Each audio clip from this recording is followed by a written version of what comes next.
Hey, magic makers. Welcome back to Find Your Magic, the podcast where mental health, creativity, and entrepreneurship meet.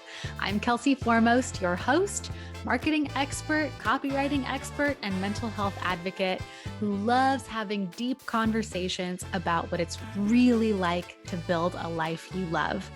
Today, I am so excited to share this conversation with you. And if I had to pick an overall theme, I would say it's debunking the myth of overnight success.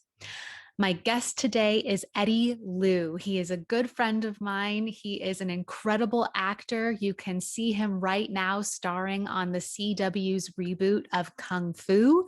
You can also see him in Netflix's Never Have I Ever. He has had this incredible boom, this amazing year where all of a sudden he's everywhere and people are thinking, wow, who is this guy? What an overnight success. But Eddie and I actually met years ago in the trenches in Los Angeles when we were both auditioning as actors in Hollywood and really trying to build our support system and make it while we were pursuing our dreams. And I just have so much respect for the way that Eddie has been able to not only blossom in his career, but also really advocate for Asian American representation and Asian American rights. We have a really amazing conversation that you're about to hear about both representation and also normalizing Asian culture in the entertainment industry and in other industries as well. So again, we're really debunking that myth of overnight success and even really what success is, because yes, you can achieve these incredible milestones like starring on a major TV show. But if you don't have the other stuff in your life that is fulfilling you, if you don't have that support system, friendships, relationships, the good living situation, good mental health, then those milestones just don't, they're not going to fulfill you. You know what I mean? So I am so excited for you to hear Eddie's story. He drops some serious nuggets of wisdom. So get your notebooks out, get ready to listen to this conversation with Eddie Liu on Find Your Magic. Eddie, I am tickled pink that you are here on Find Your Magic with me today. I am so glad to be here. I thank you so much for inviting me and thinking of me. I love this for us. I love this for us too. I love this journey for us. I love this journey. Eddie, so you're very fancy and famous these days, and we'll get to that. But I want to start our conversation today because, you know, we're all about mental health here and staying healthy when we're in seasons that might be a little more difficult. Mm-hmm. And I really want to talk about the opportunities and like the journey that led you to where you are now. Yeah. And kind of how we got to this moment. One of the things I definitely want to tell people is how we met. Do you want to take it or do you want me to take it? You take it. Why don't you lead? Okay. Yeah. So Eddie and I met doing a acting showcase with ABC, the network ABC. It was the diversity showcase and I was the one white girl. And I'm so grateful that they included me because it's a diverse cast. May I remind the audience, the ensemble is diverse. The ensemble is diverse, and yet I am very cognizant of the fact that I was so lucky to be there. And that experience really opened my eyes in so many ways about representation and the importance of representation, about the different journeys of people with different backgrounds. And we'll dive into that too. But I want to talk about that showcase in particular, because we had crazy rehearsal days, like long ass rehearsal days where we weren't getting paid. Like we were just there for the love of it. And I want to stress and that the opportunity. Exactly. Yeah. The love of it and the opportunity. And I want to stress that one of the benefits of the struggle is actually the blessing of friendships. You know? Yeah. And I think that you could probably attest to how many deep friendships and support systems you were able to create sort of on your journey to where you are now. Truly, in the past few years, I've noticed that like sometimes I'll kind of stop and be like, wait a second, I don't. Sometimes I feel like I have a lot of friends. Like my girlfriend thinks that I'm friends with everyone in town, and there are times where I kind of stop and like I feel like I'll get like a self tape and I'll be like I have no one to call, like I'm going to ask, and I feel so Oh, alone. And it's yes. such a that's not that's a misconception on my part. That's my brain doing something funky to, and it's just I'm just in panic mode, and I'm just trying to. I'm doing a poor job coping with a sense of urgency, and I've Mm. always struggled with that. And I procrastinate a lot. A lot of us But creative types do. I think that there is something in us that's like that perfectionism where we're like, where we put off doing it because we know we have a vision of what it's going to be and we don't know if we're going to be able to make it. yeah, that, and then for me also, like I not only am I a perfectionist, but I'm afraid of doing poorly. And Hmm. so I just dread all of it. And so I just keep kicking the can down the road, and then it's self sabotage. And then now, not only do I have nothing, but even if I had started and done a decent job, I have nothing. And that's worse Right. than doing just a decent job as opposed to the perfect job. Mm. And, I've definitely struggled with that. And then now I'm in this frenzy of like doing things last minute, and I'm helping no one. I'm certainly not helping myself. But yeah, friendships go a long way.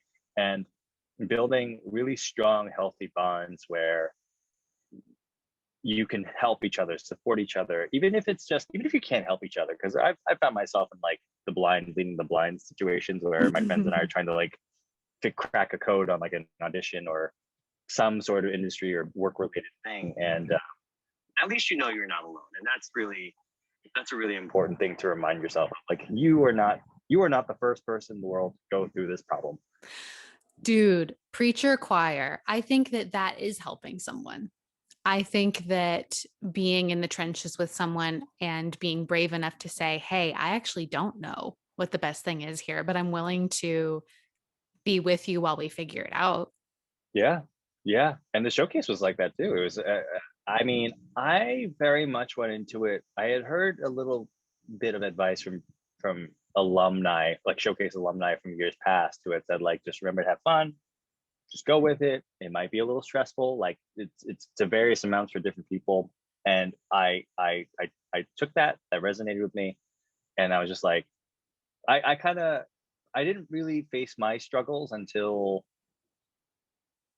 well, to be honest, actually, no, I struggled from the beginning. Like when I was auditioning, like I had like Mm. an upset stomach. I got like TMI. I got the runs from the stress. Like Thank you during the for callback, sharing. like during the Hey, I've callback got rounds. IBS. I totally get Great. it. Okay, so you get it. Yeah. So like the first couple. So for those who don't know, it's the whole premise is you're auditioning to get into this. The way ABC does it, and multiple networks will do this, is a showcase. They audition hundreds or thousands of actors from primarily New York, LA, and now they've opened it up to like you can be from anywhere. You audition, you get into this showcase, and then basically that network is serving you, the actors, up on a silver platter to industry professionals like casting directors, agents, managers, XYZ. And it's in a theater, by the way. So it's It's like in a one theater. night only feels very, yeah, it feels like you got one shot, you know? That's how ABC does it. CBS used to do it like they would do like 8 performances in a week, which is cool because a lot of people can come, Yeah, and that it is feels more cool. like, yeah, it's like you have ample opportunity for people to come see you do your thing, which is great. We only Mm. had the one, and so that scarcity mindset doesn't help us This is because we're how I like, know this is going to be a great conversation. You just said the word scarcity mindset. that has come up for me several times in other areas as well, especially regarding representation, and that we can get to Mm. later. Um, Yeah. and my show, my current job. Yes. And so, you do this thing, you get into the workshop, and there's several rounds of auditions. And then when I was getting to the callback rounds, I was, I, I tend to pour out a lot of energy when I'm on on the scene or on the job or in that on the stage of like performance or The work. camera's on you. Sure. So when I was in that office in that waiting room, I was chilling, I was having fun, I was like I was trying to hold space for those around me, especially Mm, like my fellow auditioners, and not trying to say shit like, oh man, like this sucks, or oh man, this is crazy, because like right. and it is, but like I don't always want to be the person to bring down the energy. Like I have a hard time wanting to be that guy, Well, and it sometimes I brings the am, but energy down inside of us too, yeah, right? Like it's not it's of course lovely to be considerate of the people around you, yeah, but it's also important to remember like as soon as you start saying that kind of stuff, it gets in your own head too. It changes yeah, how you show up. yeah. So I definitely like I show up when I'm there, and then in between those callback rounds, I remember like my body was like revolting against me because it was finally um acknowledging all the stress that I've been going through. And I was Right. like, I know that I'll be fine if I don't get this. I don't even really know what this is. Like there have been times where I've auditioned for things and I really wanted it. And you know, that I find that coming from a place of desperation, even if it's for a job that you really want, Yeah.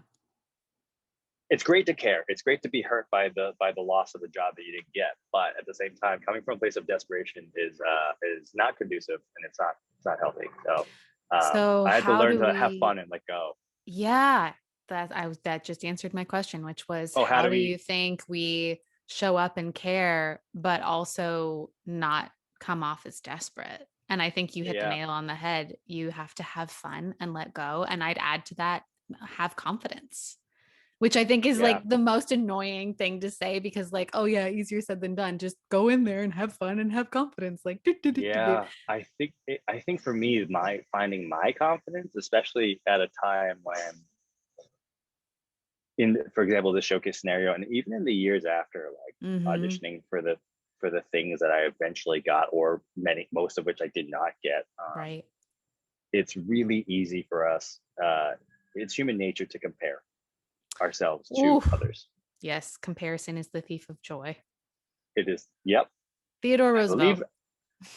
And may I add on to that train line? Please. I believe it was Stella Adler who said, "To compare is to despair," or something like Ooh, that. that's a good one. That's Yeah, crochetable on a pillow on Etsy. Look at yeah, that. and we compare ourselves to people who are not at all like us. I could compare Hmm. myself to an actor of a completely different ethnicity and shape and size who got the job that I wanted. And ultimately, it's when I see but it was one project I really wanted a couple years ago, and it didn't even get picked up. But I loved the character. I actually really loved the script. It was so cool and timely and all that stuff. I didn't get it, and I saw the actor eventually who did get it. He was nothing like me, and Same. That happens so often. in a way, it was such a relief because I'm like, oh, dude, there's literally nothing you could have done. Yeah. You were like, it's not your fault. It's not his fault. Right. They wanted that. You are not that. That's okay. You And know? I think so. Let's talk a second about the seasons when you are going after things or building things, and there is some scarcity, and you're not getting the callbacks, or you're not booking, or if you're not an actor, maybe like you just don't feel very inspired or creative, or you maybe feel like you just don't really know what's next. And there are different seasons, right? When you're trying to build a life that is your own, when you're setting up your own path. Yeah. So, how do you, and I realize this is a very big question and a very like ongoing journey for all of us. I know it is for me. Yeah. How do you stay sane and motivated in those seasons where the miracles aren't happening? Um, I can recall just a couple of years ago, I had on paper, I guess you could say, I think some people would look at what I went through as like a big success. Mm, Even though I came up empty in a lot of ways.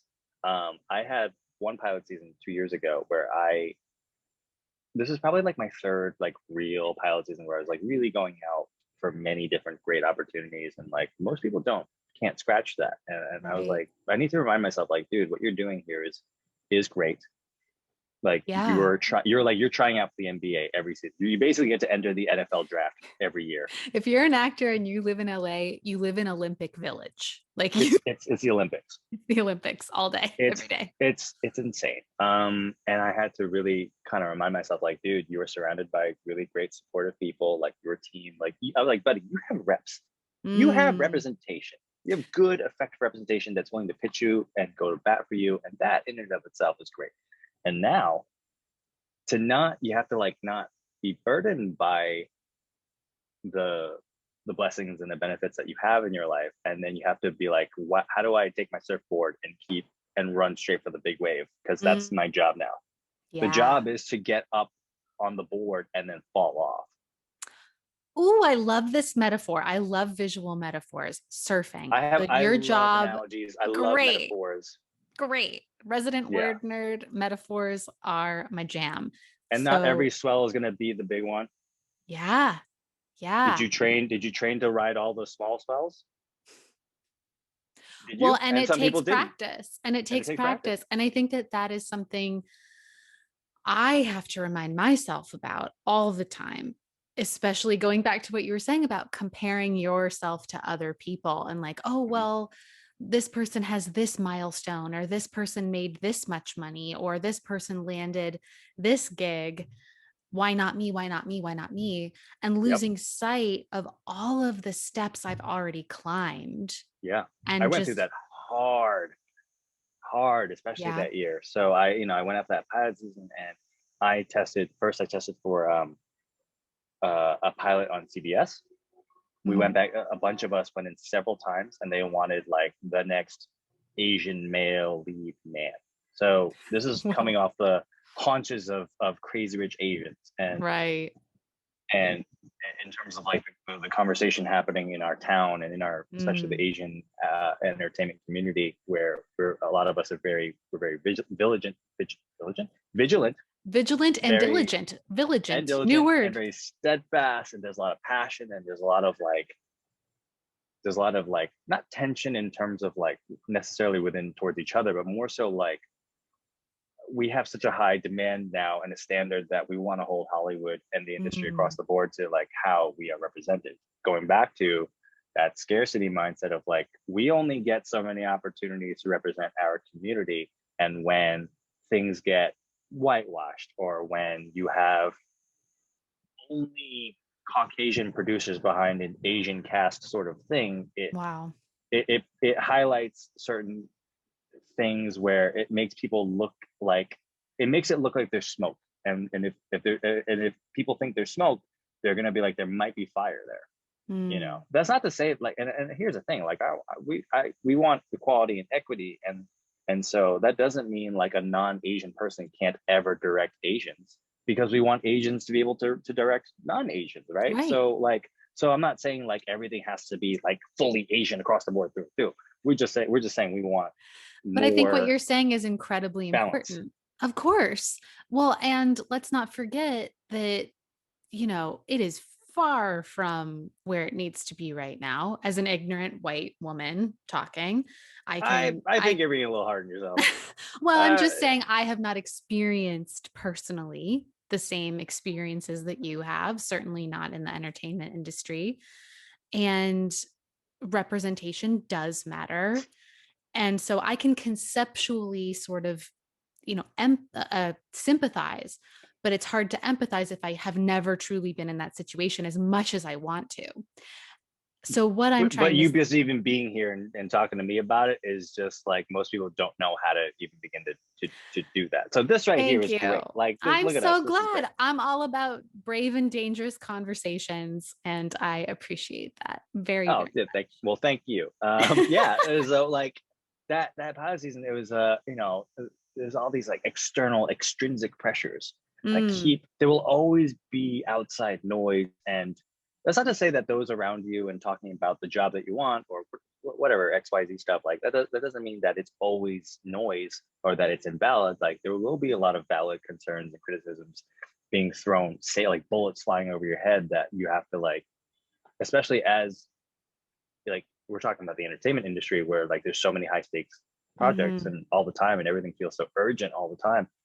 the higher you climb, the The more more that urgent. feeling increases, the more urgent things Sure. get, because you could keep making indie projects with your friends that like, the pressure may not be quite as high as something that's like studio backed.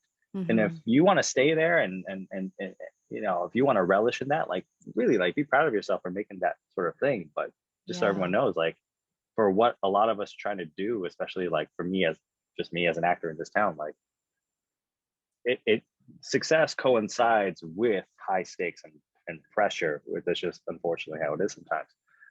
Oh, Or a lot of the time. absolutely. And would Yeah. you agree with saying success has its own, like I think people have this idea that, oh, once I get this thing, once I succeed, then I'll be fulfilled and happy and I can relax. No, I was just no. hearing a friend of a friend talk about that. Like my friend was telling me how his buddy was basically putting all these arbitrary parameters around himself. Like Mm, when I say arbitrary, I mean like what I mean is it's self-imposed. Like he made up his own rules and he drew his own borders, which was he sure. said, Like I'm going I to make need six figures by this age, or I'm he going to. said I need to start gaining acting success by the age of 30. Mm-hmm. I Good. We did put not so much get pressure on anything that until freaking after 30. age. Yeah. Why? And I was what I would ask is what I would ask that fella over there. And That fella over there. 30 and all these other things about woe is me and why not me and all that stuff. And I understand where it's coming from, because I guess I went through a little bit of that. And I never put the age parameter on myself, but like going through that pilot season where I came basically almost second, I was basically second choice behind after testing for a CBS pilot, then an NBC pilot with my dream showrunner, like Mm, one of my dream television showrunners, and then mm. I came in number 2 on an ABC pilot. All I tested for 3 network pilots within a span of like 5 or 6 weeks and lost out on all 3. And I felt Wow, like, that's some dark night of the soul inducing shit right there, Eddie Liu. so I had some shit to resolve within myself afterward. Woo. It just felt like I had to keep climbing up the ladder only to slip off and plunge like to the Yeah. bottom. And Is yet, what it and felt then like. that's such an incredible feat in and of itself. You tested for 3 network pilots and almost got them. Like, I was that kind of is close. amazing, right? Like, that's Yeah. huge. But of course, in the moment when you have these, I don't know, I don't want to even call it a failure. It's just like that particular thing wasn't your thing, and that's Yeah. okay. It But wasn't when, meant to be mine. yeah, and but it feels like a failure, right? And I Right. don't think we don't want to minimize that is a very real feeling. We store that in our body, and it's very tempting if we don't have the tools, the mental health tools, the support around us to say, actually, no, like this isn't part of me. It's not something like that I didn't deserve. It's just that this wasn't my thing, and I'm still me, and I'm still talented, and got Yeah. to It get back on wasn't the my turn. surfboard. Falling off the It, surfboard is part of the job. I'm going to come you back have to to that this you whole have to time. keep, yeah. And I also like to use baseball as a constant metaphor for, especially for something like entertainment or creative arts related. Mm. Even in business, Hmm. you're not supposed to sell 100% of your inventory. That's right. You know what I That's mean? right. Like if you did, like your suppliers wouldn't be able to keep up with you. Like there's an ecosystem in place, and there's a sense of balance for the most part. Yeah, For the most part, um, you're not supposed to book 100% of the auditions. that's right. There'd be something really weird about. There'd be something. I mean, and I know that even Meryl Streep doesn't get Every hundred project. percent of the projects that she wants. Right. Right. One, there's only so much time in a year. Yeah. I saw a great tweet a few weeks ago where it said something like, I think it was, I love following screenwriters on Twitter. One, because writers are so witty and cool, and also, I mean, it's not that they don't have their baggage like the rest of the human race, but like, Oh, us writers, we just swim in the self-loathing till our fingers get all pruny. but it breeds a wonderful wit and Thank you. And great hopefully tweets empathy. and empathy. There's a great sense of empathy and a great sense of like, hey, I understand what you're going through when I read these tweets I love that. from especially Follow. from screenwriters. I love that. I'm going to go Follow follow some screenwriters. screenwriters on Twitter now. They're great. Somebody said something like, I just want to point out that like every script in Hollywood is being written for Olivia Colman right now. And I'm like, that sounds true. And It's also, why not? Why shouldn't 100% it be? true. That's so funny. It's so funny. Yeah. And it changes like whoever the person is or whatever. Right. Like, and like 8 years ago was Jennifer Lawrence. You know what I mean? Like, Right, right. you know what I mean? And that changes. And the more you try to change, and again, this is applicable for many different career paths, the more you try to follow what somebody else does, the less likely you are to actually get the thing that you want. Oh I my know for goodness. Sing it. me, right? The more you go, literally sing it. I would do that. Speaking of sidebar, Eddie is my favorite karaoke partner. We always Oh, do a whole we new world. we did a whole new world together and it I was did. wonderful. It's Oh our man. signature. It's our signature. Pre-pandemic days. That's great. Oh gosh, Oh I man, what know. you just said about trying to do what other people do. I think it's important, and I don't know. We talk about like what steps can we take.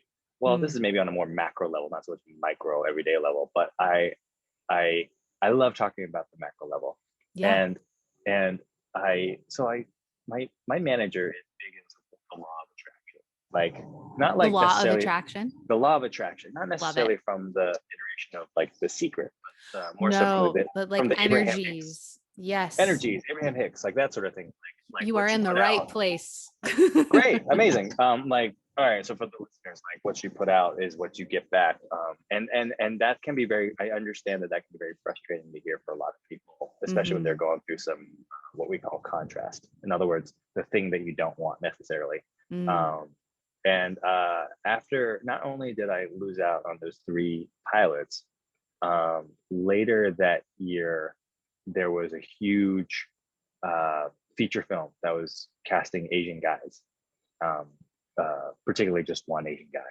That's all it was. There was just one. There was just one train. There was room for only one passenger, and everybody was trying to get into the train. God, And that's so frustrating. That's so and hard to hear. I felt like I really felt in my heart that I should have at least gotten a callback. This is how I felt at the time. Now Sure. I'm like, it's fine. It wasn't ending line. No, I get I it. really felt like I was right for the character and all that stuff, and I didn't get it, and I couldn't even sniff a callback, and Mm, it caused a lot of like, what's wrong with me? sure. Why not me? What am I missing? And how can I be more like, I'm pointing across the board at like several individuals who I'm like, what? How do they post on Instagram? How do they carry themselves in the media, in Oh interviews and God. press? Like, and I think it's a helpful tool to study those who are succeeding in and who are like, say, if you're that type and seeing what works for them. But I do think that it starts to become harmful when you think that you need to be exactly like that. Yeah. You Yeah. know, Or you start that level of changing. comparison is bad. Yeah, absolutely. I think there's a difference between learning and copying, Yeah, right? Like yeah, exactly. it's absolutely a wonderful idea to see someone you admire and think and sort of take a step back and objectively think like how did they arrive at where they are, like maybe what training did they receive or what can I learn from watching this person's path, Yeah, but then don't try to follow in that exact path because it's not going to work for you. Don't right. cut your hair. Like I remember back in God, this I'm dating myself, but whatever. I am Let's owning do my it. age. So I remember when I graduated in 2009 from college, I moved to New York City. I think we had really similar paths, Eddie, actually. Yeah, yeah. Where Yes, did you go to moved school? Davidson. It was in North Carolina, a real small school, but I went there because there Uh was a huh. residency with the Royal Shakespeare Company. So I was a theater nerd, like full stop. Went to New York That's City. you earned that theater nerd card. Like that is that's a well earned card. It is. It is. I'm a card carrying member. You ever watch Game of Thrones? Oh, Yeah, yeah, yeah. yes, Like, did you you paid the iron price for your theater card, nerd I card? did. I Yeah. did. Woo. Any hoodle. Moved to New York to pursue theater, ended up getting way more into film pretty quickly. And at the time, the big show on TV was New Girl. And every freaking girl in New York City dyed her hair a little bit darker and got herself a pair of nerdy glasses and cut freaking bangs.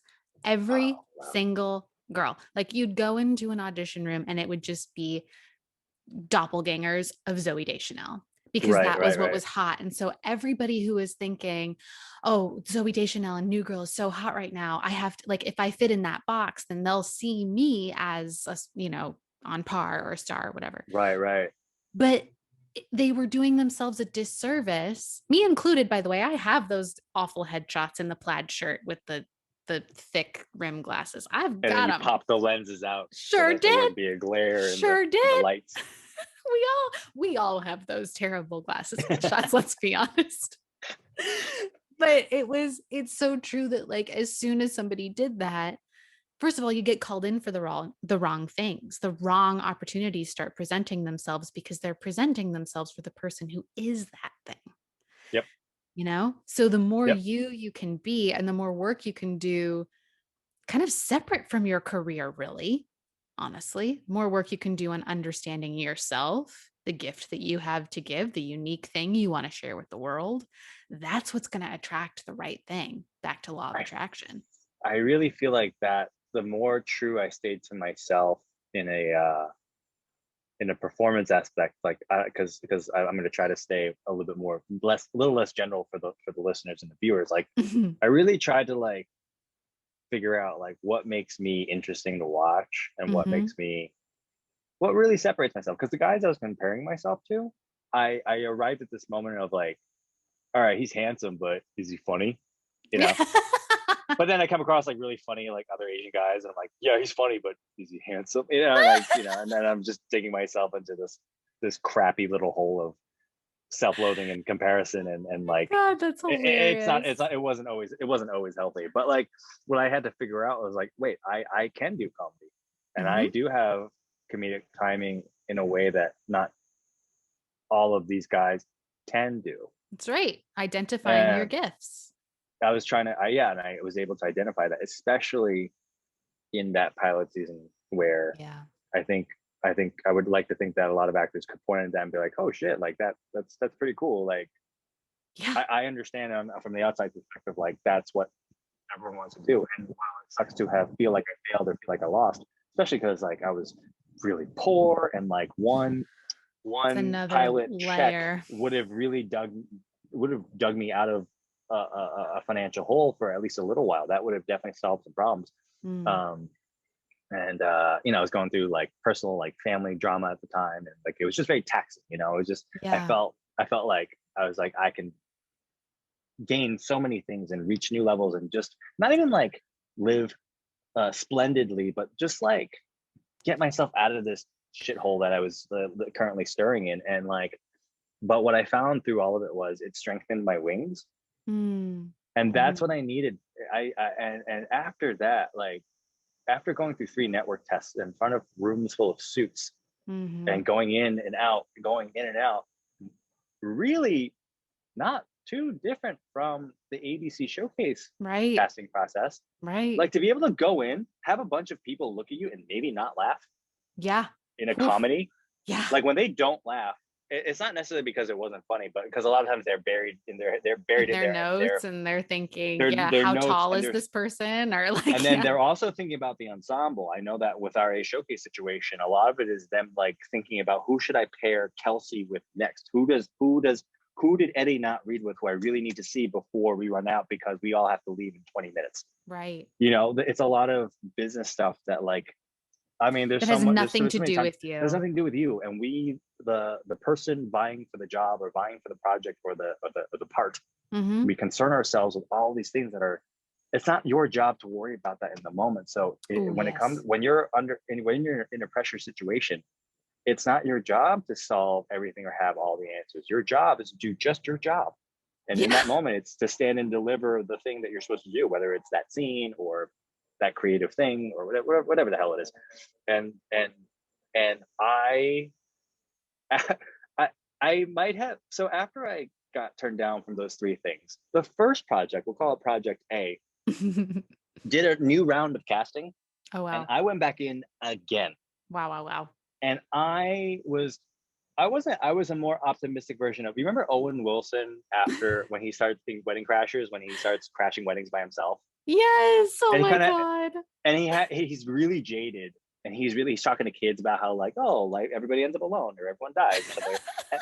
So I felt that level of exhaustion and that level of like, yeah, I've seen some shit. And like, I'm sitting in that waiting room and I'm like, I was probably like a bad influence around the guys sitting around me. I don't feel proud of that, but That's it, hilarious. I but can't even I was, imagine you being a pessimistic influence. It like I doesn't wasn't compute in my pessimistic, but brain. I was a more optimistic version of Owen Wilson in that moment. But I had felt like, yeah, I've seen it, I've been through it. Like, who cares? It's just an audition. And for some of Yeah. these guys, this audition was a big deal because it was maybe their first time going in. And I was kind of like, yeah, whatever. I'm sitting back there like metaphor, like not figuratively, like shooting spitballs at the Sure. process because I know Sure. what a crapshoot it was. Because I'm like, guys, they don't know what the fuck they want. They keep bringing in different people. Yeah. We're all so different from each other. And but what happened was my wings had sort of strengthened, and Mhm. that scenario of a screen test and auditioning in front of like showrunners and producers, like it didn't affect me anymore. It didn't scare me Mm. anymore. I was like, I can do this. And then fast forward 3 months, Yeah. I auditioned for Never Have I Ever. It was easy, And booked and then I it. booked it. Let's And I talk booked about how you're famous and wonderful. it. Well, what's interesting about that is I went in and I read with, it was like my friend John, and then it was me, and then my friend Ken, and then we all read back to back to back, and Oh, all wow. three of us could have played versions of that character Steve. Hmm. And I just decided to just be. I'm like, I know that he reads as a jock type, Mm-hmm. like just like a sort of like all American classic, just a regular dude. Right. And but as the project went on, I decided to make it a little more neurotic and Mm-hmm. a little more like A little more Eddie. just a little more weird and a little bit more like a little more insecure and a little more Eddie, yeah. And but what's cool is I got to get coffee with my friends afterwards, and like here we are, like we could celebrate the fact that we're quote unquote competing against each other, but Yeah. we can celebrate the fact that we're here in the Olympics, like we're here, we're doing the Yeah. damn thing, and like the fact that I have friends in the industry, like that's great, and I love that. And but then also fast forward to a year later, after doing all those screen tests, when I network tested for Kung Fu, it was a breeze. Yeah. I was fine. Yeah. It was just another at bat for me. And like when so in short, the sense of failure and the sense of getting your ass kicked or the sense of loss, work related or creative arts related, like you need, especially when it comes time to do some shit like auditioning, Right. you gotta learn how to fall off that wave so that you can learn to ride the next big one that comes. So that you even get back in. I Yeah, mean, that's the there's a thing. reason. Look at Kelly Slater. Kelly Slater Yeah. is a 20 plus time world champion surfer.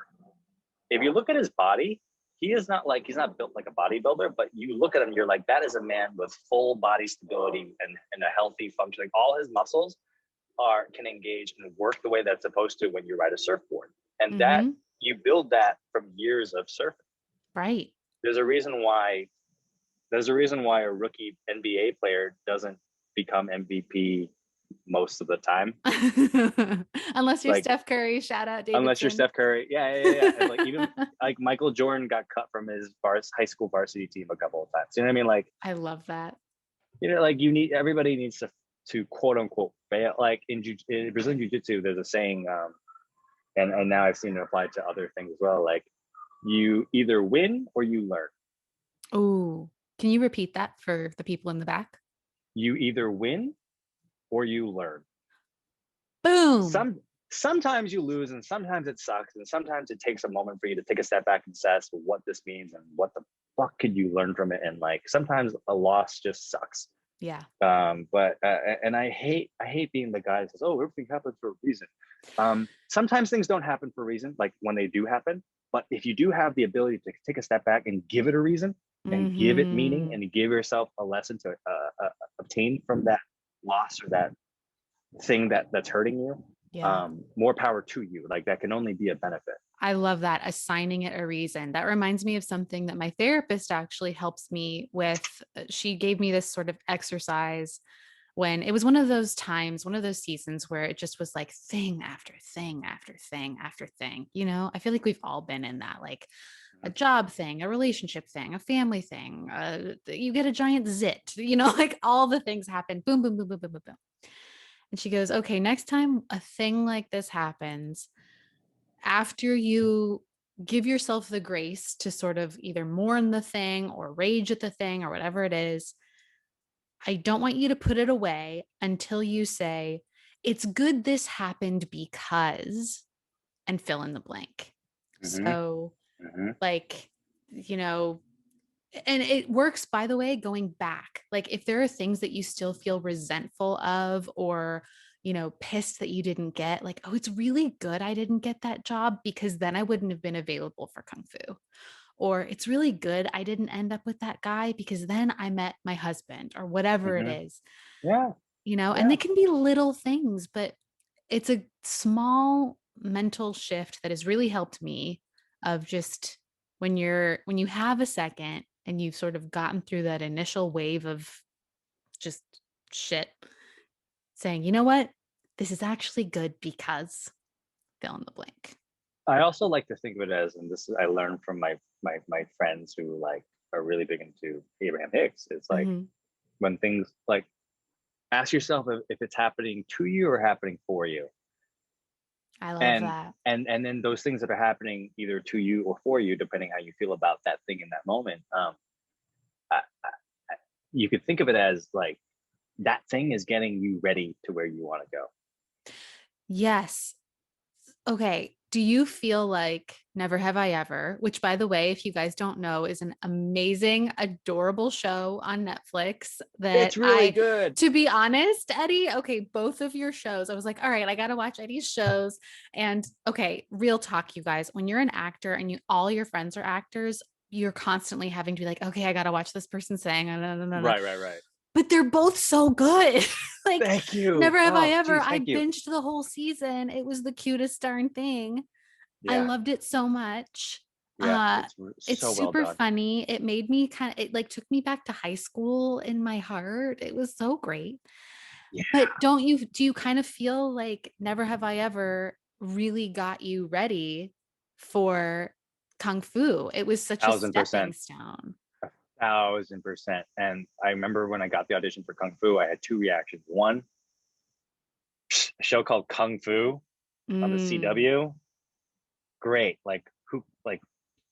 Who needs that, and then the wow. other, like, do we really need a show about Asians doing kung fu?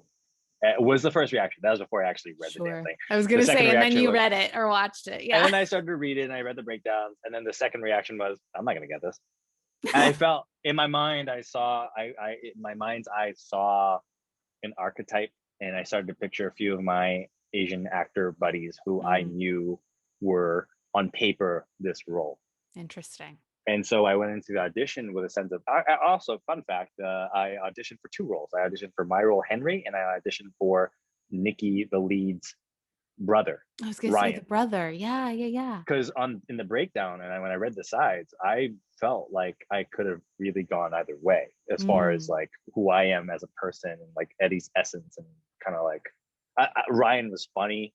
He had he had baggage. Like, and when I say baggage, I mean like he had a gripe. Like, his sister mm-hmm. abandoned him for 3 years. Like, that was his best friend. That was his confidant, and she just up and left him. And of course, he has a bone to pick with her when she shows up. And this is all in the pilot for those who haven't seen it. And he makes these underhanded like remarks that are like, they sting. Mm-hmm. He's being a There's little some pain sarcastic, there. but there's pain behind that, and I love that about him. And my buddy JP, John Cressida, got that role, and it's like, you know I now I can imagine that role any other way except the way John does it now. Mm, And that's what's so cool about the casting process. Uh, but yeah, I assumed I was going to get it. And so what I think the experience that I gained, especially working on on like 4 episodes of Never Have I Ever, with the character of Steve, I kept, with every episode I found, I would play. I really found a sense of play because you had a little I more time, right, to I had more breathe. time, and that's the blessing of, like, why do you think good actors get better? Because they Yeah. book and then they have time to play or mess up. They also have the opportunity. They can afford the opportunity to do a bad movie once in a while and Yeah. it gets swept under the rug and then nobody cares. Like some people like it, but like for the most part, it's not gonna hurt their careers. Right. And like my mom said, has as a non-sports fan, my mom will have good questions about sports. For example, like Derek Jeter would reach these milestones with the Yankees, like, oh, he's got the most hits and you know, in New York Yankees franchise history, and then my mom would be like, yeah, well, if I played on a team long enough, I'd eventually get a lot of hits too. I'm like, that is a great point. Very You're so profound, right. Mama Lou. It's very profound. However, and my dad and I had to explain to her, like, no, like if you don't do well, like you're not going to last on the team. You'll get traded, you'll get cut, or you'll get injured, or like, you know, you can't be mediocre and last. You have to stay good in order to keep playing. Mm-hmm. It's kind of like that with a lot of other things too. Like, Yeah, you kind of have like to, and business. sometimes you have to white knuckle it. Like sometimes you have to just be like, I got to get through this season. Even if I don't feel particularly motivated, I don't feel like things are going my way, I Everything still eventually care becomes a job. enough. Yes, that's so true. Like, and Everything eventually feels like work sooner or later. yes, it's true. And then it becomes fun again. Like it starts to Yeah. feel like work. That is natural and normal. And I don't think we shed enough light on that, to be perfectly frank. Mm-hmm. And then as soon as that happens, we feel like, oh no, is this no longer the thing? Or I don't know, that's a whole nother conversation. But Sure. Yeah. sometimes you really just have to like sit and marinate and like get through whatever you're going through in order to see what's on the other side and then make a decision. Like for me, Yeah. deciding to, like, I personally, for those who don't know, was an actress for over 10 years, had a lot of success, got the biggest role of my life, and then decided I didn't want to act anymore, at least for the time being. But it took me a few years to make that decision. And the Yeah. Yeah. only reason I made that decision was because for me personally, I knew that I wanted to give my gift in a different way. And here we are, and here I am giving it. Here we are. Yeah. Here we are. Yeah. But I think it's so important to let people know that there is that element of play. There is that element of I I'm just going to leap and maybe the net will appear, maybe it won't, but I'm going to leap anyway. You have to take that first step, and you also have to kind of, I think what was successful with regards to me auditioning for my role in Kung Fu was I set the tone. I decided this is how, if Oh, I I love am that. going to, in the off chance that I get this, I'm going to play this the way that I want to. And so in the experience of playing Steve in Never Have I Ever, which was, he's quirky. He comes off on paper as a regular dude, but he's actually quite a little weird, a little neurotic. I made him a little dumber than I think the writers had intended. Like I chose to do that. There are times when Steve might come off a little dorky. I saw a really funny comment on my Instagram once. Somebody was like, "Why does Hollywood keep making the Asian guy dorky?" And I was like, "I think you think Steve is dorky because I am dorky." I think that's what came off. That wasn't Mindy and Lang, the creators, doing. That was me choosing to do that because that was me having fun, and that's what resonated with me, the performer. So please don't trash all of Hollywood unilaterally for that decision. But that's into play and that whatever. Like Olivia said this about her role with Nikki, and I've said this about mine with Henry, is that I don't think I would have booked that role were it not for my prior experience on the previous gig. And so when I went into auditioning and screen testing for Henry, I had fun. I was putting in comedic elements. I was like giving it, I really did my best to color in between the lines and outside the lines, because I said, fuck it. If you're going to sign me for a 6-year deal, I'm going to play this the way that I want to, and not the way that not exclusively the way that I think I'm supposed to. Oh, I love that. I love that. I'm going to play this the way that I want to. Yeah. And here's, and you know, for any actors listening, like you may have already heard this, it's kind of like, it's your job to give your interpretation of it. Now, that being said, I think there are a lot of times when, especially for actors who are still building their co-star and guest star credits and working their way up, like, and you're still at the foundational level, like Audrey Moore calls it tier 1 level acting. Audrey Moore is amazing. Listen to her. I learned so much listening to that as well. You also have to learn storytelling, and you have to know the recipe and the assembly line for storytelling, especially in television, and that there's an arc and a flow, and there's an ebb and flow energy when it comes to playing a co-star, a guest star, and a series regular. Even for my job, like I had to suss that out and be like, I'm the supporting character in the scene. How do I support so and so? So that you can eventually do the thing that you want to Yeah, so you create, can the thing eventually that get a you want thing. to create. Yeah, yeah. I actually wrote down, and I want to end by just briefly touching on how great Kung Fu is, because again, like Thank you. I was like, all right, here I go, like watching my friend's thing. Let's see how this goes. And by the Yep. by, you guys, so Kung Fu is a show. It almost wrapped season 1 on CW. It's aired.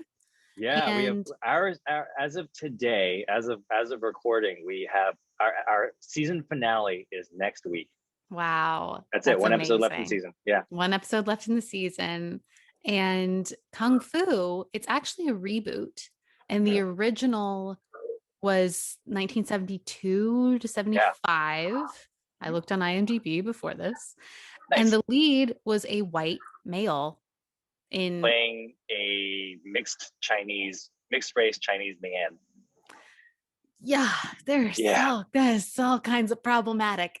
There's a So lot of things there. Yeah. there's a lot to unpack there. So I Yeah. love the fact that this is gender flipped, and Olivia is like, oh, she's amazing. She's the one. Yeah. She's the one. It's very updated for today's audiences. And yes, it is amazing to see a cast that is just full of Asian representation, Just a whole ass Asian family. whole ass Asian family. But it also is just a family. And they're Yeah. talking about grief, and they're talking about hard conversations and family conflict and, Yeah.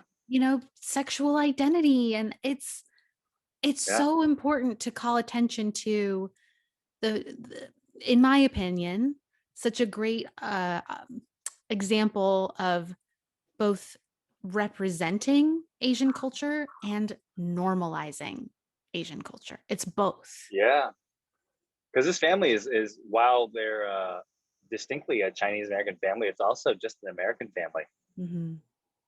Yeah.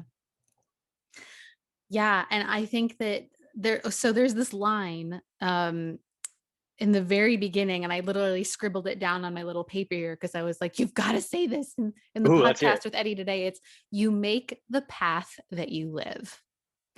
And it's said a few times in the pilot episode, you make the path that you live. And I was like, well, isn't this poetic? Yep. Coming into my talk with Eddie, because that applies to everything. You make the path that you live. And that includes your internal path, your mental path. If you can choose to set yourself up for success internally and mentally in your relationships, in your friendships, your living situation, so that you can make the career path that you want to live. Truly. And I like the lead, and like all of us in real life, I think that sometimes when things don't go our way, or when we didn't get that thing, maybe it was because we weren't meant to get it. Maybe it was somebody else's turn to get it. Maybe you were not meant to pursue that thing altogether, or at least that particular job or that goal in particular. And maybe you need to get a few more things in order before you got that thing. And the story talks a lot about making your own destiny, but also finding what is your destiny. And so there's like this ebb and flow. So it's not to say like you're doomed to follow this one path no matter what you do. Right. No, you still have free will and autonomy. There's You still still free will have and choice. autonomy, but there's still a lot of growth that we all have to do within ourselves in order to make our way. Yeah, to be ready for the thing that's for you. And you know what? And we always like, it's a very like Western capitalistic sort of mindset to say like, oh, I'm gonna get ready, and then it's transactional. Like once I get ready for that thing, I need to get that thing. And if I didn't get it, I failed and I fucked up. Wow. Yeah. As opposed to just having this more open mindset of like, I'm always getting ready to be ready, to be ready, to be ready. And I love that. You're always trying to you're always trying to put yourself in a position to get closer to the thing.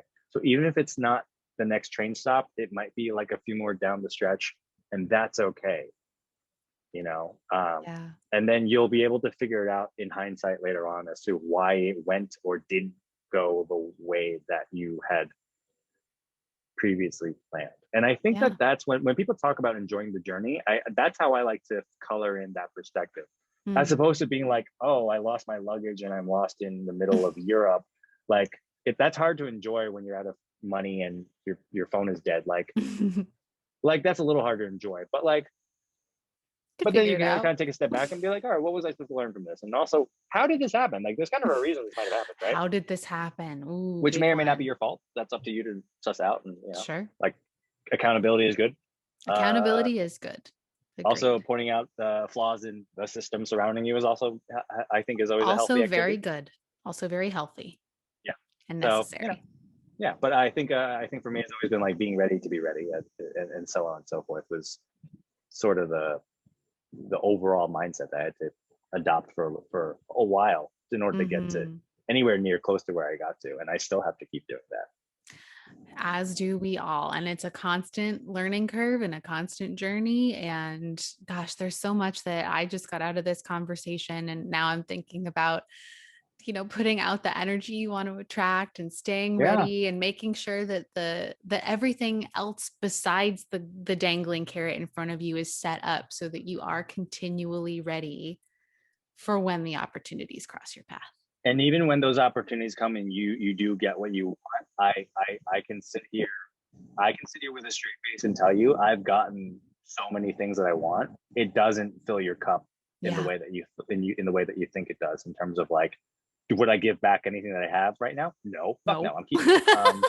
But that being said, my happiness, my mental, physical, spiritual well-being is a constant foot on the gas inside job that I have to continually do. And it has not been easy, like, especially through this past year, whether it's directly related to my job on Kung Fu or not. Like,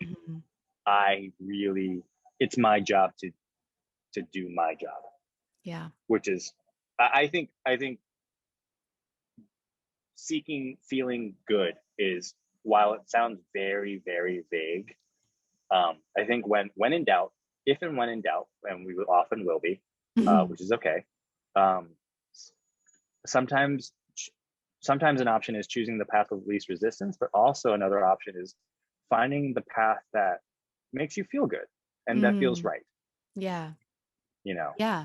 Like literally feel good, like dancing 100%. Around your kitchen and blasting your favorite playlist on Spotify, and like, it can be simple. It can be really simple. And sometimes, and that to me is the work. And whenever have I ever rolled around, when Kung Fu rolled around for me, like, no, not everything was perfect in my life, and I wasn't the happiest I was, but like, there were things that I had reached a level of peace in certain departments in my life. Yeah. Whether it was comparing, whether it was auditioning or family shit, whatever, like, there was a certain level of peace that I had attained. And I think that did help. Yeah, absolutely. Yeah. Eddie, you're just the best. And I just love you. I love you, Kelsey. Thank you. Thank you so much for being here on Find Your Magic. How can the people find you and support you on Instagram? Is that the best place to find you? Sure. Yeah. I'm on Instagram and Twitter, and both of my handles are Eddie Liu. And we'll put that in the show notes so you can go ahead and just click on it. Sounds great. Yeah. And you can also follow the Kung Fu social media pages, which is at CW_Kung Fu. Love. Yeah, we got the season finale coming up next week, and you can catch all the episodes for free the next day after they air on the CW app, which is for free. Love it. But yeah, catch up. It's crazy. It's fun. It's really good. I don't want people to feel like it's homework. Like, I don't want people to feel like they have to watch. Oh my God, just because it's not Asians, homework. like, we're doing you a favor, you guys. We're doing you a favor by giving you your new time. like summer bingeable show. It's so cute. It's so good. There are a lot of very fun martial arts sequences in it, but it's not just about martial arts or Kung Fu. It is, again, like, it's a beautiful sort of family drama. If you're just, you'll love it. Just go to cw.com, watch the pilot. You'll be hooked. It's fine. Yeah, okay. Okay. All right. Thanks everybody for being here and for tuning in. I'm Kelsey Foremost. This is Eddie Liu, and I am so excited about this episode of Find Your Magic. You can find more episodes on Apple Podcasts, Spotify, wherever you listen to podcasts. And also the videos are up on YouTube. So we will talk to you very soon. Bye, everybody. Thanks, everybody. Thank you, Kelsey. If you made it to the end of this episode, it means you're truly committed to inviting more magic into your life. Be sure to rate, review, and subscribe to Find Your Magic on Apple Podcasts, Spotify, YouTube, or wherever you listen to this stuff. Each review truly means so much. Thanks for being here. Now go out there and find your magic.